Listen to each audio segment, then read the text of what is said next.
Shalom, everyone. I'm Uncle Moshe. Next comes Taped with Rabbi Doug. Go to watch Rabbi Doug on the TV tonight. Forget about the network programs. Forget about all the great cable shows. There's only one thing for me on Mondays and Tuesday nights. Rabbi Doug. We're going to see Rabbi Doug. We're going to watch Rabbi Doug. Yeah, we're going to watch Rabbi Doug on your TV tonight. Shalom and welcome to Taped. Hi, I'm Rabbi Doug. We have a very special show for you today. We are going to actually see the completion of the writing of a Torah scroll. Now, a Torah is the holiest object to the Jewish people. It is the 5 books of Moses, which was actually written in a scroll originally by Moses himself according to tradition, and then rewritten and written the exact same way by a scribe throughout the generations to this very day. We have the exact same Torah written the exact same way that Moses wrote it himself. Now, a Torah scroll is something which is very complicated to write. It has to be written by a scribe who is a rabbi that is not only an expert in the laws of writing a Torah, but also someone who has the actual skill of the special calligraphy needed to write a Torah scroll. And we're going to meet this scribe who wrote this Torah scroll. His name is Yochanan Nathan, and he's from the Chicago area. We also are going to meet the person who actually his family commissioned to have this Torah scroll written. His name is Okner. And as well, we're going to listen to Rabbi Benzion Kaganoff, also another rabbi from Chicago, who's going to talk about the significance of the Torah and the completion of a Torah to the Jewish people. Now, the holiday that this Torah scroll is being presented around is the holiday of Shavuos, or Shavuot as it's known. And Shavuot is the holiday of weeks, sometimes known as Pentecost in English, but it really is the holiday that takes place exactly 7 weeks after Passover. Beginning on the second night of Passover, we begin counting the nights after the first night, and after we count 49 complete days, the 50th night is the night that we celebrate the holiday of Shavuot. On the holiday of Shavuot, which in the Jewish state is the 6th day of the Jewish month Sivan, the Jewish people received the 10 Commandments at Mount Sinai. This is Moses on Mount Sinai, God speaking the commandments, the tablets, the whole story of the 10 Commandments. This is what took place on the holiday of Shavuot.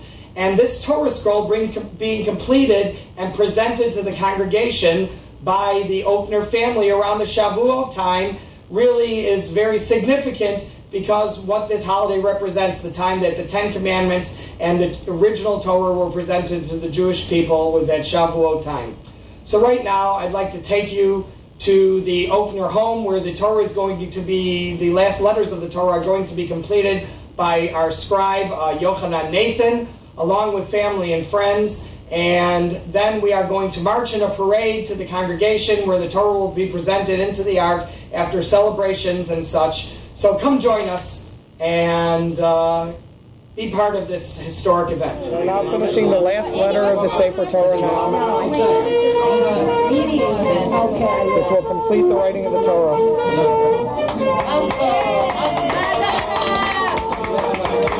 Mazel tov. Want to get everybody Everybody to come this way, please. Everybody come over here. Please, thank you. All right, we can go.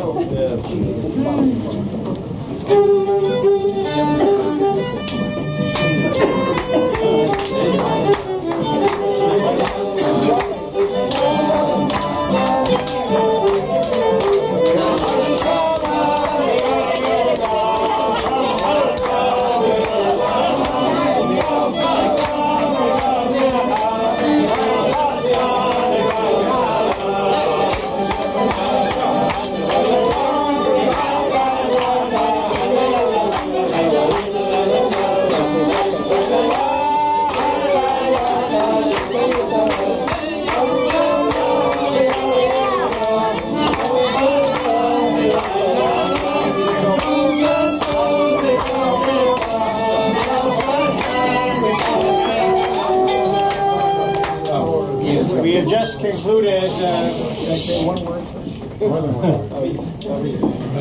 I just have to say this. For my 70th birthday, Sam and Debbie and Davey and Ellie established a scholarship for us at the Academy.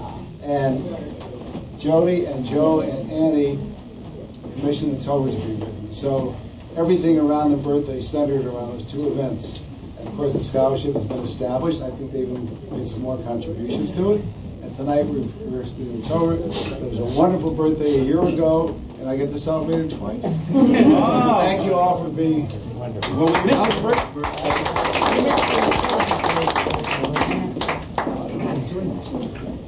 There are 3 brachas that we recite every morning.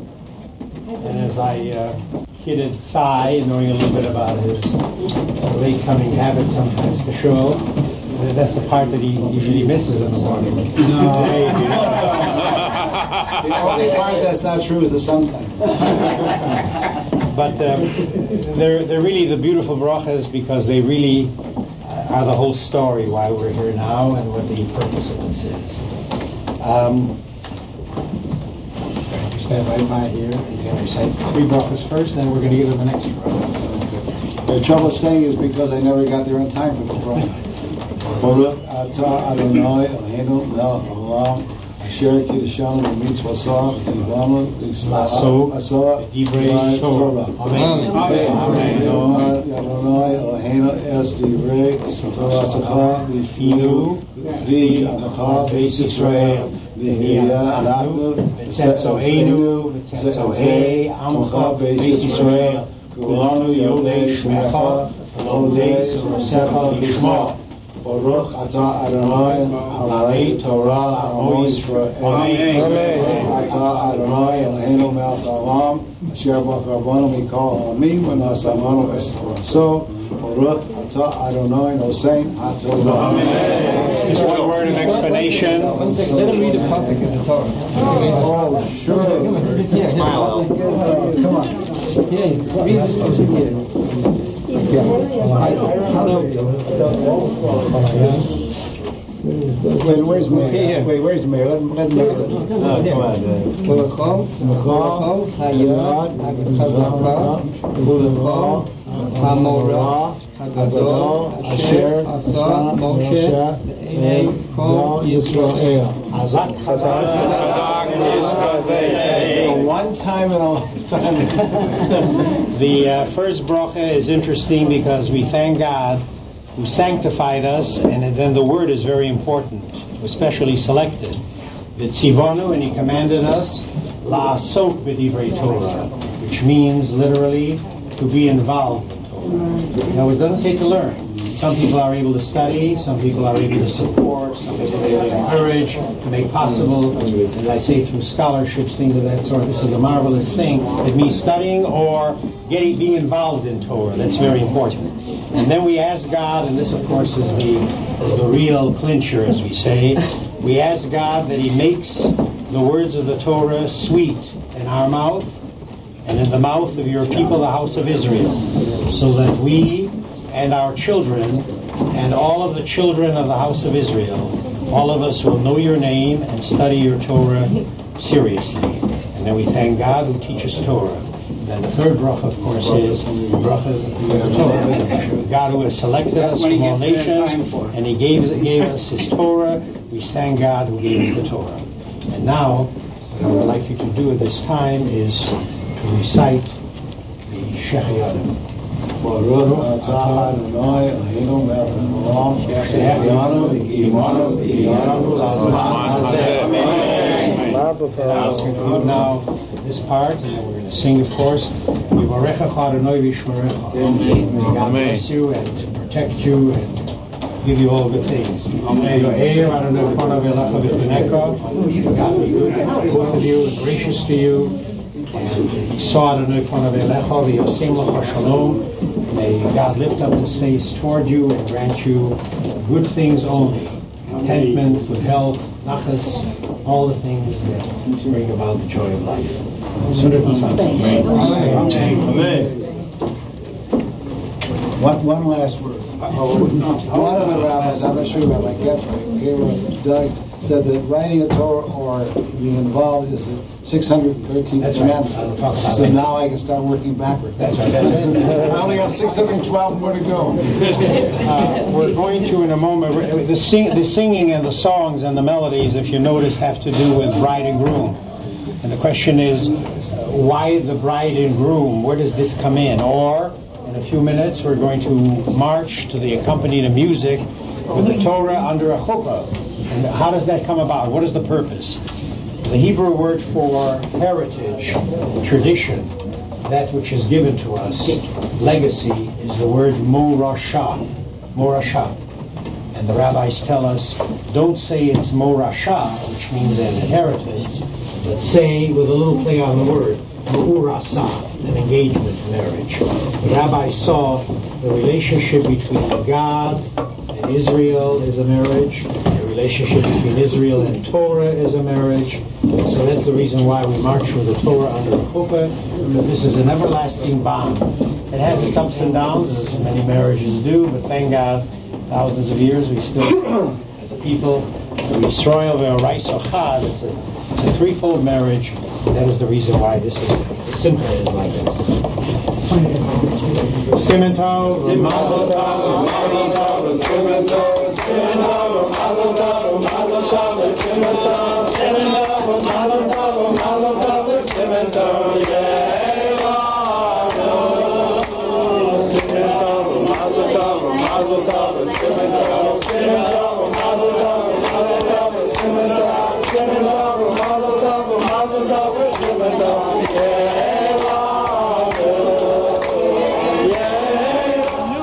scroll has been completed, and we're going to look at a little bit of that, and we're going to march now down the streets in a big parade celebrating this exciting event.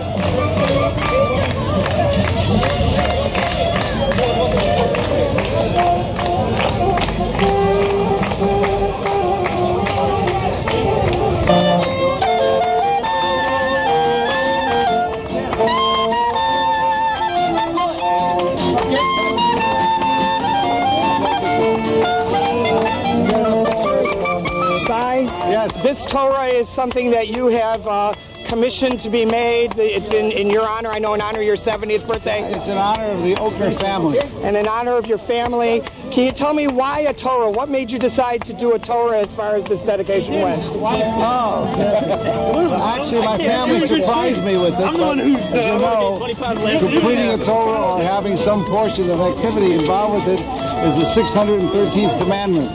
So now I only have 612 more to do. I have to work backwards. Very good, very good. Well, mazel tov to you, and it's a very exciting event. In clear? No, it's fine. Sure.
Mitzvot, 613 commandments in our tradition. We have a gematria for it, Operation Gimel Karyag. Karyag spells out 613. 248 are positive commandments. Thou shalt do this or this. 365 are negative commandments. Thou shalt not. The 613th commandment, the last one, the last commandment, is found in the Torah, in the Sefer Torah, in the book of Deuteronomy, 31:19, and these are the words: Ve'ato, and now, therefore, Kisvu lachem, write for yourselves, es hashira azos, this song, Ve'lamdo, and teach it as Bnei Yisrael, to the children of Israel, to the people of Israel. Seymour b'fiem, place it in their mouth.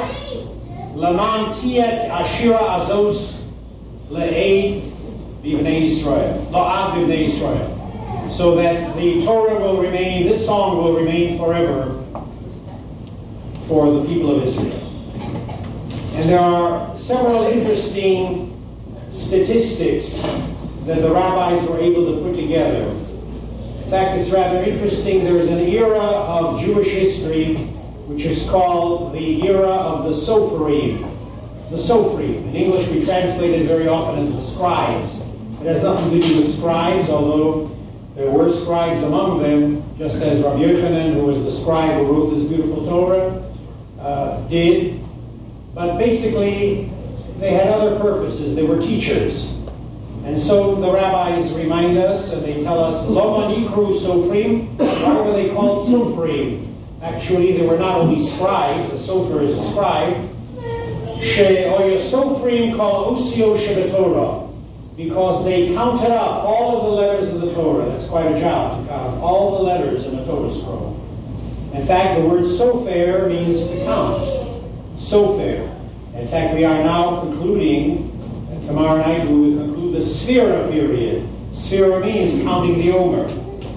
They counted and they preserved all the letters of the Torah. And for example, they came up with the following statistic. There are 5,845 verses in the Torah. In a Torah scroll, there are 5,845. And the rabbis wanted us to remember that.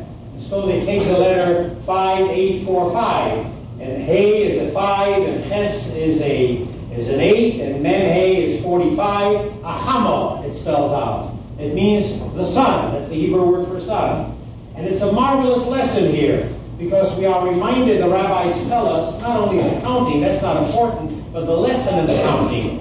And the lesson is that the Torah is our sunshine. The Torah is our sun. There can be no life in this universe without the sun. We know that. The sun heats. The sun provides light. The sun is the source of energy. The Torah enlightens us, we are told. The Torah warms us. The Torah gives us the energy and the vitality of our Jewish life. It gives us the whole rhythm, the whole way in which we are able to live our life. So we have here the lesson of the number of verses in the Torah. Then we have a second statistic. A remarkable statistic. Take the word Bereshis, which is the first word with which the Torah begins. And it's the name of the first book, what we call in English the book of Genesis. And so the rabbis take the Beis, the Resh, the Ayin, the Shin, the Yud, and the Tav, which spells out the word Bereshis, and they tell us this marvelous statement. B'shishim ribui osios she'Yisrael yekablo Torah. There are 600,000 letters, and the Torah that the Israelites, our forefathers, will receive, they will receive in that package, in that scroll, 600,000 letters. In fact, the word Yisrael, according to other commentators, Yud, Sin, Resh, Aleph, Lamed, is Yesh Shishim Riboy Osias LaTorah. Again, an interesting statistic. There are 600,000 letters in the Torah. I'm not going to get involved with all the way the rabbis derive a number of things here. This is not the time, not the place, and certainly I don't want to make this too long. But the rabbis thought of this immediately. 600,000 Jews went out of Egypt. 600,000 males went out of Egypt.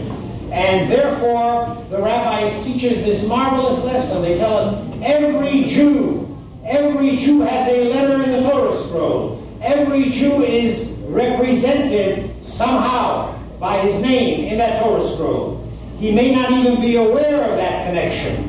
And that's why in Cy and Ann's house, a few moments before, when we were able to complete the Torah, the writing of the Sefer Torah, Avraham found his Aleph, and Yitzchak and Yaakov found their Yud.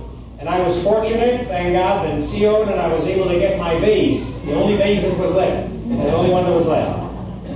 And the rabbis derive here a marvelous lesson. Just as a Torah scroll is puzzled, invalidated, if even one letter is missing, or incomplete, or one letter is broken, so every Jew is special. We never give up on a Jew. He will be brought back, hopefully someday.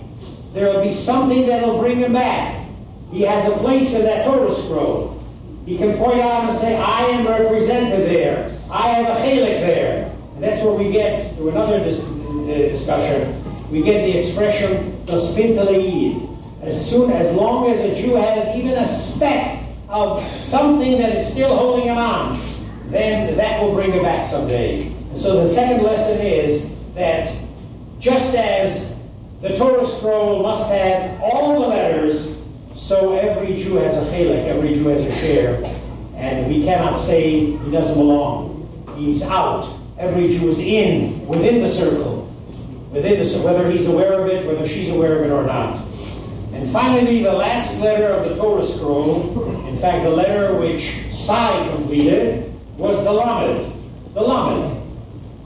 And it is the last letter of the last word in the Torah scroll. The last word is Yisrael. And so the Lamed is the end. And the first letter of the Torah is the Beis of Bereshis.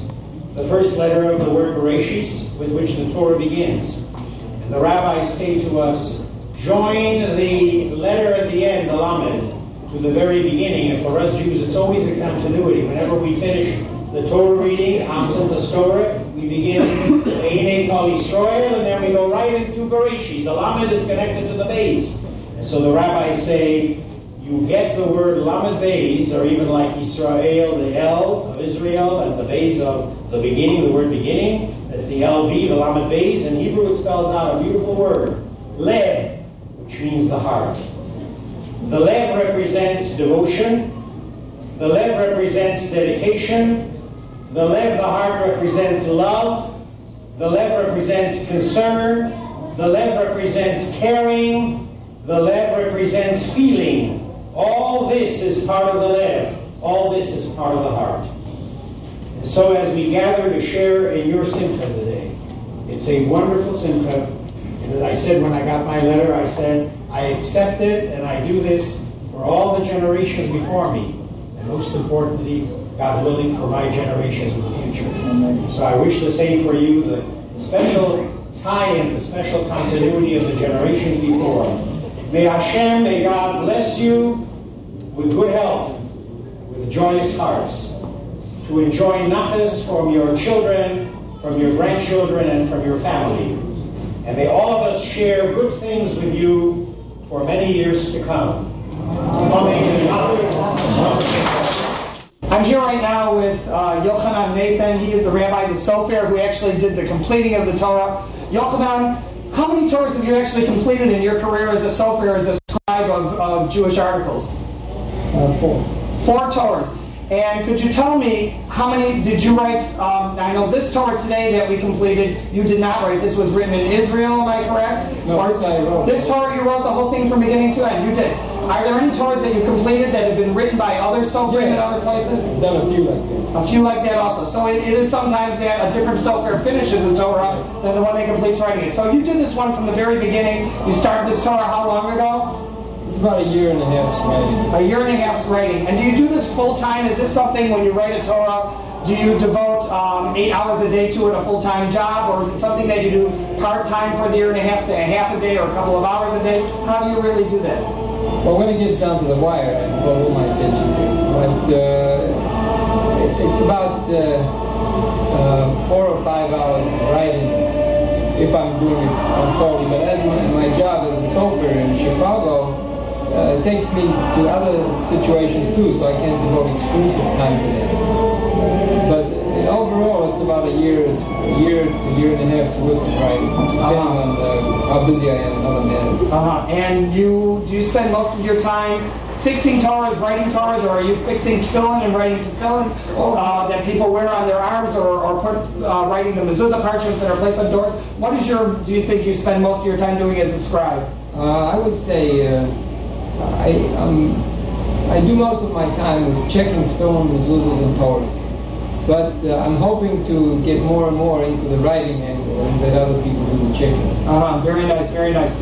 And how long have you been a sofer? How did you learn to be a scribe? How many years ago? Well, those are not two questions. Yes, that's 2 questions. I've been a scribe for approximately 23 years. And I learned this trade in Eretz Yisrael. When I was in yeshiva, I became interested in the sanctity of the letters, the holy letters. And I went to learn from another scribe as a kind of an apprenticeship. And I learned, in about 6 months how to write and do the corrections. And then from then on, it's been work.